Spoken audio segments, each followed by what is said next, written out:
예언서 미가 말씀을 통해서 은혜를 나누려고 합니다. 자막 없어도 쭉 한번 말씀을 읽어보려고 하는데 1장 1절 한번 읽어봅니다. 시대적인 배경이 중요합니다. 우리 1장 1절 말씀 한번 읽어봅니다. 시작.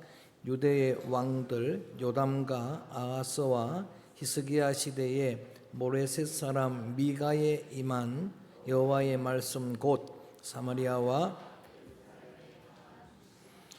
유다의 왕들 중에 요담, 아하스, 히스기야 세 명의 왕이 통치할 때 그때 예언했던 선지자가 미가 선지자입니다. 소위 주전 8세기 선지자라고 말합니다. 영적으로 가장 어두운 때에 가장 많은 예언자들이 활동을 했는데 그 중에 한 사람이 바로 미가입니다. 모레셋 사람이란 말은 시골 출신이란 말입니다. 농부 출신 미가가 하나님의 말씀을 예언한 말씀인데, 미가란 이름의 뜻은 우리 한번 공부합니다. 누가 여호와와 같으신가? 의문문입니다. 이름 자체가 메시지입니다. 이 이름에 담긴 메시지는 누가 여호와와 같으신가? 다시 말하면 여호와와 같으신 분은 없다 이 말입니다. 하나님 같은 분은 없다라는 이야기. 그래서 실제로 7장 18절에 가보면 그 이름으로 메시지를 전합니다. 우리 한번 같이 할까요? 주와 같은 신이 어디 있으리까? 주와 같은 신은 있다 없다? 없다라고 하는 그런 고백입니다. 주전 740년에서 700년 사이에 한 40년 동안 예언한 예언자인데, 그래서 주전 722년에 북이스라엘이 아수르에 멸망당하는 것을 목격한 사람이에요. 그들이 하나님 앞에 가증한 우상 숭배의 죄로 인해서 멸망하는 것을 목격을 한 미가 선지자가 이제 똑같은 죄를 범하고 있는 자신의 고국인 유다가 하나님 앞에 가증히 행할 때, 우상을 섬기는 죄를 범할 때 1장 7절에 9절 말씀에 보면은 그 상처는 고칠 수 없는 것이라, 그런 여러분 유다에게 하나님께서 심판을 할 것이라고 하는 강력한 경고의 말씀이 미가서예요. 미가서인데 우리 한번 찾아가 읽어볼까요? 3장 6절 말씀, 3장 8절 말씀 한번 읽어봅니다. 시작. 오직 나는 여호와의 영으로 말미암아 능력과 정의와 용기로 충만해져서 야곱의 허물과 시골 출신 청년 미가에게 하나님의 영이 임했다라고 기록하고 있습니다. 하나님의 영은, 성령은 능력의 영입니다. 그래서 미가는 뭐라고 이야기하는가? 능력과 정의와 용기가 충만해서 담대하게 말씀을 대언할 수 있었다. 시골 출신입니다. 아모스와 같은 농부 출신입니다. 여러분, 우리 대한민국에도 이렇게 교회사에 한 획을 그었던 역사적인 인물들 다 시골 출신입니다. 조영기 목사님은 언양 출신입니다. 폐병 환자인 청년 조영기 목사님, 김삼만 목사님은 경상북도의 또 하늘아래 첫 동네 출신, 옥하는 목사님은 거제 출신, 다 이렇게 시골 그런 청년들이었는데, 미가도 마찬가지로 주의 신의 감동을 받으니까 담대하게 말씀을 전할 수 있었다라고 그렇게 하는데, 누구에게 이 말씀을 강력한 심판을 경고하는가? 자, 9절 읽어볼까요? 3장 9절 함께 읽어봅니다. 시작. 야곱 족속의 우두머리들과 통치자들 곧 정의를 미워하고 정직한 것을 굽비하는 자들아 원하노니, 이 말을, 자, 첫 번째에 하나님의 심판의 경고의 대상은 누구라고요? 당시의 통치자들입니다. 정치하는 지도자들입니다. 정의를 미워하고 정직한 것을 굽게 만드는 그런 통치자들.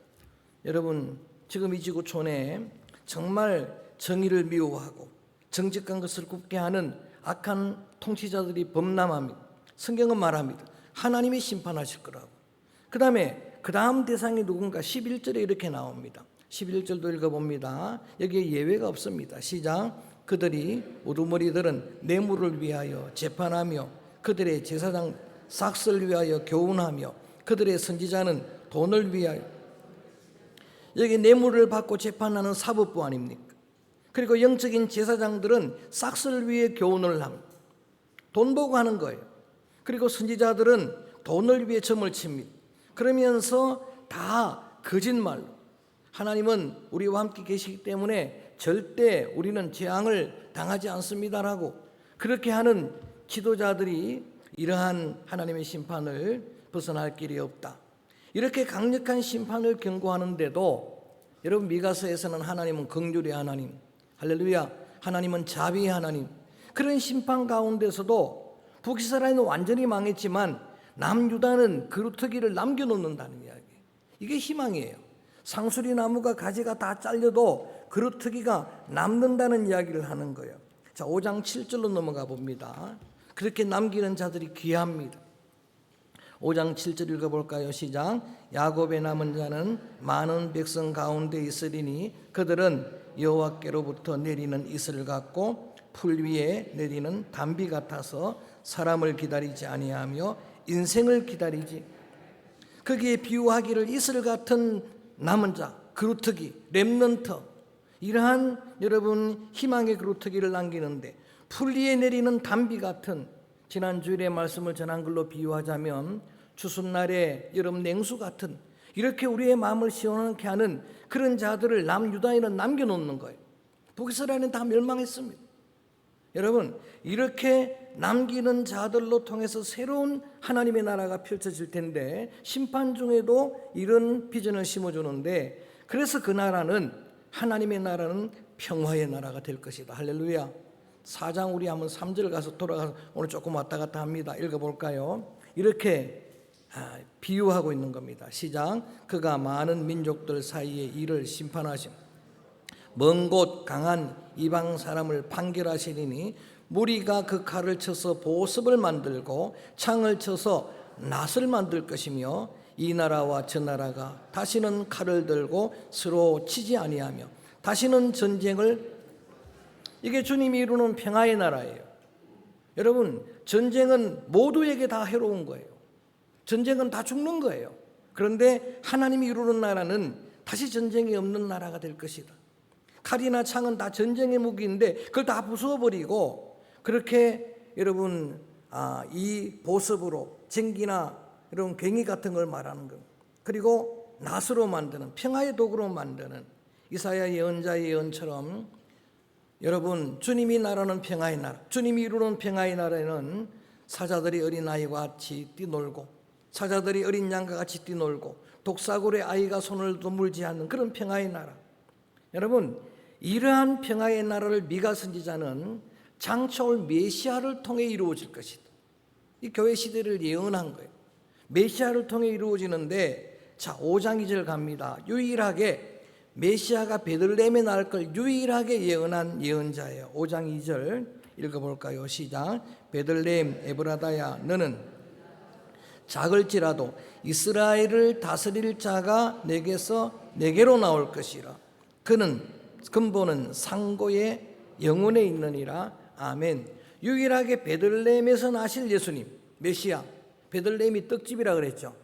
생명의 떡으로 오실 그 말구유에, 여러분 말들이, 양들이 그 음식을 먹는 구유에 생명의 양식으로 오신 예수님을 상징하는 건데, 그 메시아로 통해서 이루어지는 나라가 평화의 나라가 될 것이다. 예수님이 이 땅에 실제로 베들레헴에 탄생하셨는데 그때에 들려오는 찬송의 소리가 뭡니까? 한번 같이 할까요? 하늘에는 영광이요 땅에는 뭐다? 평화로다. 어떤 광고에 보니까 하늘엔 뭐 영광이요 땅에는 평화로다, 이거를 뭐 다른 영광 굴비하는 걸로 그렇게 선전을 했던데, 여러분 주님이 이루는 나라는 평강의 나라. 예수님은 이 땅에 화목제물로 오셨고 담을 허구시는 분이고, 예수님이 제자들에게 약속하신 주님의 약속도 한 가지입니다. 내가 너희들에게 평안을 주겠다, 세상이 주지 못하는 참 평안을 주겠다라고 그런 약속을 주셨습니다. 여러분, 이스라엘 백성들 당시 미가 그 남은 자들을 통해서 하나님은 그 민족을 포로로 잡혀가지만 다시 회복시킬 걸 약속했지만, 성민 이스라엘이 받는 복이지만 오늘 우리에게 적용하면 뭡니까? 구원의 은혜예요. 예수님이 우리에게 주시는 하나님의 나라가 우리 가운데 이루어지는데, 그거를 오늘 본문절인 6장 4절에는 딱 한마디로 이렇게 설명을 하는 거예요. 좀 복잡하지만 따라가 봅니다. 6장 4절 읽어볼까요? 시작. 내가 너를 애굽 땅에서 종노릇하는 집에서 속량하였고 모세와 아론과 거기 속량이라는 데 밑줄 꺼놓고 이 속량이 뭔가 하면은 구원했다는 이야기, 구속했다는 이야기. 리딤션이라고 하는 건 여러분 값을 주고 샀다는 이야기. 값을 주고 어린 양의 보혈을 값을 주고 애굽에서 구원했던 것처럼 예수 그리스도의 보혈로 우리를 구원한 은혜를 우리가 받았다라고 하는 그런 이야기. 자, 왜 이걸 장황하게 설명을 했는가 하면은 여러분 이 속량 구원은 우리의 공로가 하나도 없는 거예요. 우리의 돈으로 하는 게 아닙니다. 자격으로 얻는 게 아니고 따라합니다. 전적인 하나님의 은혜입니다. 그 은혜를 다른 말로 뭐라 그러냐? 선물입니다. 값없이 받는 것이라는 이야기. 긍휼입니다. 값없이 받았는데 이 은혜를 긍휼을 받았던 이스라엘 성민들, 이 은혜를 받았던 성도들이 은혜를 받았으니까 갚아야 할 것 아닙니까? 또 갖고 싶은 마음이 들 거 아닙니까? 그래서 오늘 구원받은 백성들이 하나님께 내가 은혜를 갖고 싶다는 표현을 어떻게 하느냐? 자, 본문으로 돌아갑니다. 6장 6절 읽어봅니다. 이게 하나님께 드리고 싶은 게 있다는 이야기. 시작. 내가 무엇을 가지고 여호와 앞에 나아가며 높으신 하나님께 경배할까? 내가 번제물로 1년 된 송아지를 가지고 그 앞에 나아갈까? 여러분, 하나님께 이스라엘 백성들이 드리고 싶은 것이 있었다는, 오늘 믿음의 귀한 성도들이 은혜로 구원 얻었으면 우리가 하나님께 드리고 싶은 게 있는 거예요. 선물을 받았으니까 드리고 싶은데, 근데 오늘 제목을 제가 받음직한 선물 이렇게 제목을 붙였습니다. 시작. 받음직한 선물. 이 제목이 어떤 의미인가 하면은 우리가 드리고 싶은 선물이 있는데 이건 내 기준입니다. 근데 하나님이 정말 원하는 선물은 따로 있다는 이야기죠. 그걸 하나님이 원하는 걸 드리는 걸 받음직한 선물이라고 이야기한 거예요. 이 표현은 사실은 제 친구 조병호 목사님 제가 자주 인용을 했던 통독 박사인 조병호 목사님이 신학교 시절에 한시 선교회를 만들었어요. 방학 때만 되면 신학생들을 데리고 저는 한 번도 참석을 못해서 좀 아쉬운 게 있는데 친구들이 같이 내려갔습니다. 지리산 지역의 전라남도 경상남도 지역에 가서 복음을 전하고 또 교회를 개척하고 그때 자란 아이들이 지금 청년들이 되고 일꾼들이 됐어요. 이제 그때 처음 그때 사역을 간증한 책을 쓴 책을 100권도 더 썼습니다. 지금 그걸 지금 자랑하고 다니는데 그 첫 책이 뭐냐면은 땅에 쓰신 것이에요. 첫 간증집이. 제가 그 책을 선물로 받고 읽었는데 다른 건 하나도 기억나지 않는데 한 가지 단어가 기억납니다. 따라합니다. 받음직한 섬김. 자기 가서 이제 섬겼는데 복음을 전하려고 했는데 몇 년 동안 실패를 경험한 겁니다. 그래서 왜 그렇게 실패했을까를 돌이켜보니까 우리 중심으로 섬겼다는 이야기예요. 그래서 그 농사하는 전라도 경상도 그런 농부들 힘든 그 사람들을 불러다 놓고 찬송을 드리고 기도를 드리고 말씀을 전하니까 아무도 관심을 안 갖는 거예요. 그래서 바꿨다는 생각을. 그래가지고 그 사람들이 원하는 받기 원하는 그런 선물을 드리자 해서 대제를 잡고 잔치를 벌이고 그랬더니 막 엄청난 많은 사람들이 오더라는 거예요. 그 제가 그때 그 내용이 기억나서 제목을 정한 겁니다. 따라합니다. 받음직한 선물. 여러분, 내가 드리고 싶은 게 있어요. 당시 유대인들은 오늘 6절 읽었던 것처럼 하나님은 레위기에서 번제를 드리라 1년 된 수양을 드리라 했으니까 그걸 드리면 되는 줄 알았어요. 그거 드리고 싶은 겁니다. 오늘 우리가 예배 드리는 걸 의미하는 거예요. 예배 드리지 말라는 이야기가 아닙니다. 그보다 하나님이 기뻐하는 게 있다는 이야기예요. 예배보다 기뻐하는 게 있다는 이야기예요. 자, 7절도 봅니다. 이거는 우리의 생각입니다. 내가 드리고 싶은 거예요. 7절 말씀 읽어볼까요? 시작. 여호와께서 천천의 수양이나 만만의 강물 같은 기름을 기뻐하실까? 내 허물을 내 마다들을 내 영혼의 죄로 말미암아 내 몸을 여기까지는 내가 드리고 싶은 거예요. 하나님 앞에 번제물을 드리고 하나님 앞에 솔로몬이 그랬던 것처럼 1000번제를 드리고 한 1000번 예배를 드리고 그 다음에 그 여러분 기름을 강물처럼 넘치는 여러분 많은 헌금을 드리고 이런 이야기잖아요. 헌신을 하고 자신만 헌신하는 게 아니라 마다들을 아브라함이 이삭을 드렸던 것처럼, 입다가 자기 딸을 드렸던 것처럼, 그러면 하나님을 기뻐하실까?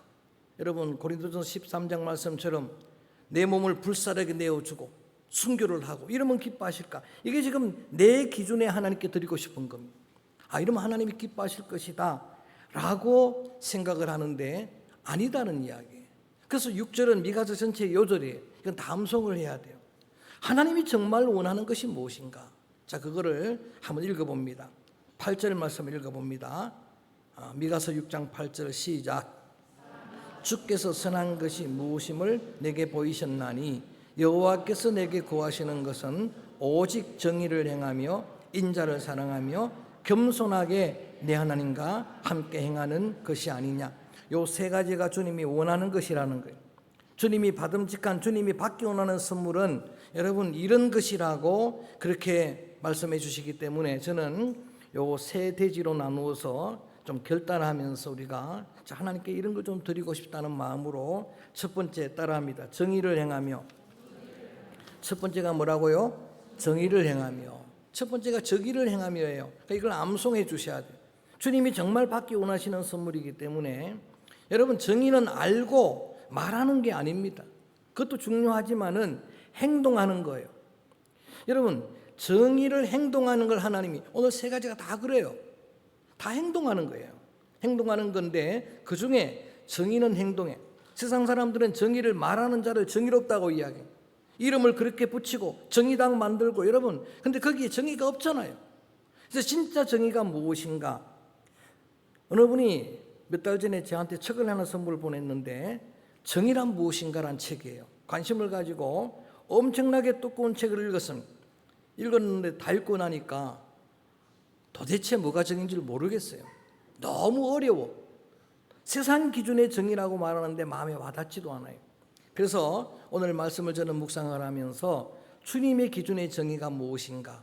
여러분 정의는 주님이 기뻐하는 일이에요.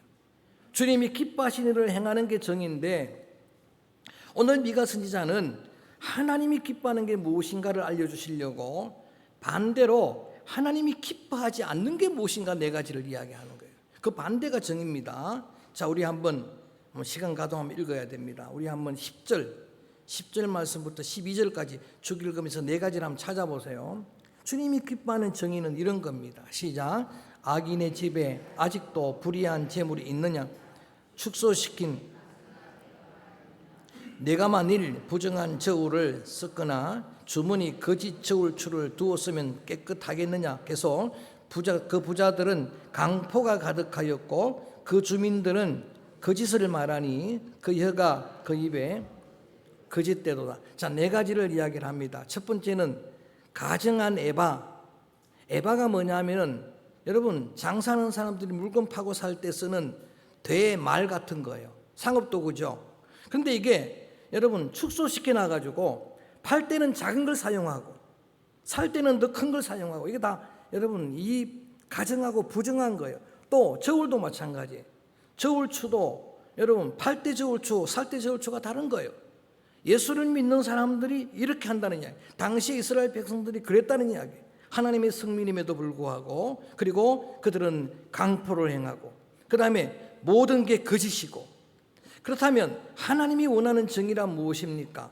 여러분 오늘 이 말씀을 역으로 바꾸고 나면은 여러분의 에바가 여러분 정직하기를 바라고 여러분의 저울이 정직하기를 바라고 여러분들 하는 모든 언어가 정직하기를 원하는 겁니다. 아시겠죠? 그렇게 해서 제일 처음에는 하나님이 정말 원하는 것은 우리가 억만번 예배드리고 억만금 헌금하고 그것보다 더 중요한 게 여러분들이 정의를 행하는 일이다라고 하는 이야기. 삶의 자리에서 사업 터전에서 혹시 손해가 되더라도 이렇게 행하는 게 하나님이 원하시는 하나님께 드리는 선물이라는 이야기. 아시겠죠? 세 가지는 외워야 됩니다. 맨 처음에는 뭘 행하며 정의를 자, 저도 똑같이 덥습니다. 좀 크게 대답 좀 하세요. 따라합니다. 정의를 행하며 정의를 행하며 두 번째는 인자를 사랑하며 이렇게 나와요. 시작. 인자가 뭐 말자 숙자 인자 그게 아니잖아요. 여기에 인자는 헤세드예요. 헤세드. 그 헤세드라는 단어를 번역을 할 때 우리는 인내하신 구세주, 인내, 긍휼, 자비 그보다 더 많은 의미를 내포하는 게 헤세드예요. 아시겠죠? 거기에 긍휼, 거기에 은혜, 선물 다 포함하는 게 헤세드인데, 그런데 이것도 행하는 거예요. 여러분, 그 긍휼을 사랑하라라고 하는 이 말은, 내가 이런 은혜를 긍휼을 받았으면은 이제 우리들도 그 긍휼을 베풀라고 하는 이야기예요. 내가 받은 은혜를 흘러보내라고 하는 이야기예요. 여러분, 재능이든 여러분 물질이든 건강이든 내게 주신 은혜가 흘러가면 이게 복인 거예요. 하나님이 원하는 게 이런 거라는 이야기입니다. 내 몸을 불사르게 내주는 것보다도 하나님이 원하는 거는 나로 통해서 많은 사람들이 은혜를 입고 긍휼을 받고, 할렐루야, 이렇게 되는 걸 주님은 원하신다는 거예요. 그 다음에 동시에 저는 한 가지를 더 생각했는데, 이 헤세드는 원래는 하나님을 의미하는 거예요. 호세아 6장 6절에 보면은 하나님은 구약 성경에 제사를 원치 않는데, 이건 굉장한 말이에요.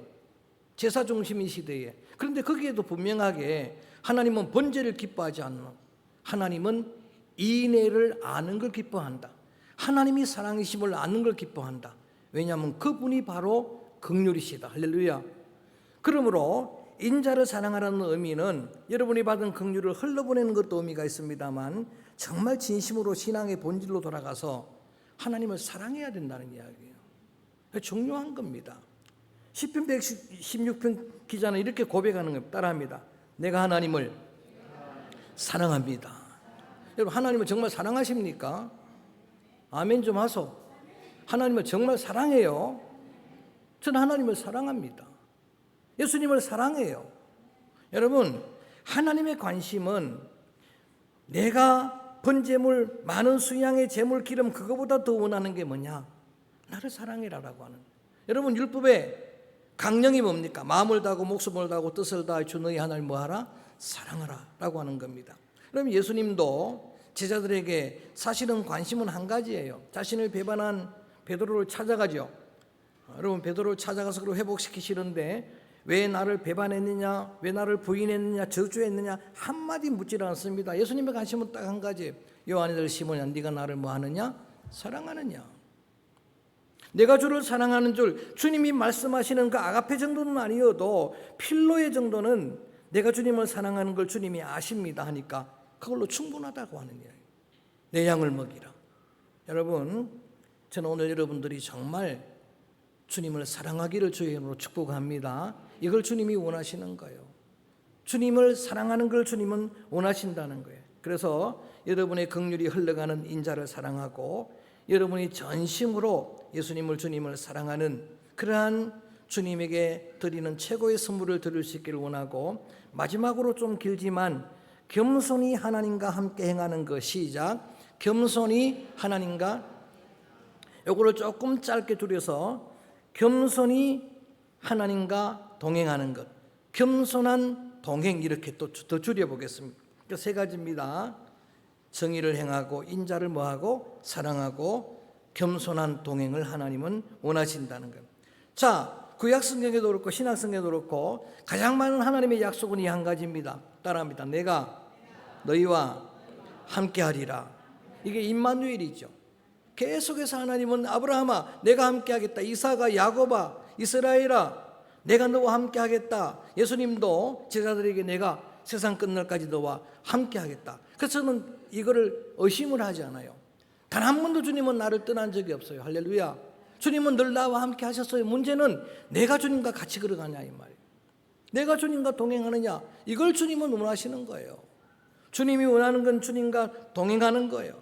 그래서 이런 내가 드리고 싶은 선물이 이렇게 많은데 정작 하나님이 구하는 세 가지는 이것이다라고 미가 선지자는 강력하게 우리에게 전해주고 있는 거예요. 그래서 오늘 하나님과 동행하는 걸 마지막으로 결단을 하는데, 여러분 구약 성경에 보면은 수많은 믿음의 사람들 가운데 하나님과 동행한 사람 딱 두 사람 나옵니다. 한 사람이 에녹이죠. 한 사람이 노아예요. 에녹은 300년 동안 하나님과 동행했다고 나오고, 노아는 120년 동안 방주를 지어 하나님과 동행했다라고 이렇게 성경이 기록하고 있어요. 그래서 제가 이 하나님과 동행하는 삶을 결단을 하면서 동행의 가장 큰 걸림돌이 뭔가 봤더니 조급함이에요. 신앙생활의 조급함이, 기도생활의 조급함이 가장 큰 걸림돌이에요. 그것 때문에 하다가 마는 겁니다. 그런데 여러분, 주님과 동행하는 믿음의 삶은 끝까지 하는 거예요. 끝까지 같이 가는 거예요. 할렐루야. 그거예요. 끝까지 가는 거예요. 여러분, 머두셀라 낳고 65세, 머두셀라 그가 죽으면 심판이 임한다. 심판 경고받고 나서는 300년 동안 변함이 없잖아. 한결같은 지속 가능. 이게 트렌드잖아요 지금. 300년 동안 한결같이. 노아는 많은 사람들의 조롱 속에서도 120년 동안 한결같이 방주를 지었던 이러한 하나님과 동행하는 신앙을 우리의 마음에 새기면서 겸손히 하나님과 동행하는 이 말씀을 마음에 새기면서 주님과 같이 걷되 목자 되신 주님 앞서가지 마시고, 말씀보다 앞서가지 마시고, 제발 기도보다 앞서가지 마시고 주님과 같이 걷고 주님을 따라가는 믿음의 동행이 되어지기를 주의 이름으로 축원합니다. 이걸 하나님이 원하신다는 거예요. 하나님과 동행하되 전적으로 하나님을 의지하고 찾아가지는 않겠습니다. 미가서 4장 5절에 보면 우리 한번 따라합니다. 우리는 우리 하나님 여호와의 이름을 더 크게 의지하며 영원히 행하리로다. 할렐루야. 영원히 같이 걷는데 전적으로 의지하라는 거예요. 다 맡기라는 이야기예요.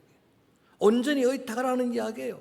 여러분, 개인의 미래, 공동체의 미래, 주님의 손에 이 나라의 미래, 주님에게 온전히 의탁할 수 있기를 주의 이름으로 축원합니다. 이렇게만 하기만 하면 다 찾아있긴 않습니다만 이런 약속을 주십니다. 7장 9절 맨 끝에 보면은 나를 인도하여 광명에 이르게 하시리라. 11절을 보면은 지경을 넓혀주실 것이라. 마지막 절이니까 봅시다. 7장 20절 크게 한번 읽어봅니다. 시작. 주께서 옛적에 우리 조상들에게 맹세하신 대로 야곱에게 성실을 베푸시며 아브라함에게 인애를 더 사랑을 주실 것이라. 더 인애가 선순환될 것이라. 우리 김영희 권사님 늘 좋아하는데 성실이 뭐냐면 신실인 거예요. 하나님은 끝까지 신실할 것이다. 끝까지 약속을 이루어 주실 것이다라고 우리에게 주시는 말씀이 짧은 소예언서 미가서입니다. 짧은 시간에 미가서를 우리 한번 쭉 보았는데 오늘 본문을 중심으로 다시 한번 우리 마음에 깊은 결단이 있기를 원하는 겁니다. 우리는 우리 중심으로 하나님을 섬기는 거예요. 내가 드리고 싶은 걸 드리는 거예요. 그렇지만 정작 하나님이 원하는 선물인 받음직하게 드리자라는 거예요. 그게 오늘 있는 말씀입니다. 정의를 행하고 인자를 사랑하고 겸손히 하나님과 동행하는 그런 삶을 주님이 원하시는 걸 알고, 여러분 어렵고 또 무더운 여름 날씨를 지나지만 여러분의 삶이 주님에게 선물이 되어지기를 주의 이름으로 축원합니다. 그래서 이 찬양을 드리는 것, 주께 가까이 날 이끄소서. 나는 주님만을 원합니다. 주님께 내 마음을, 내 정성을, 내 믿음을 주님께 올려드립니다. 주님이 나를 만져 주옵소서. 주께 가까이 찬양을 드립니다.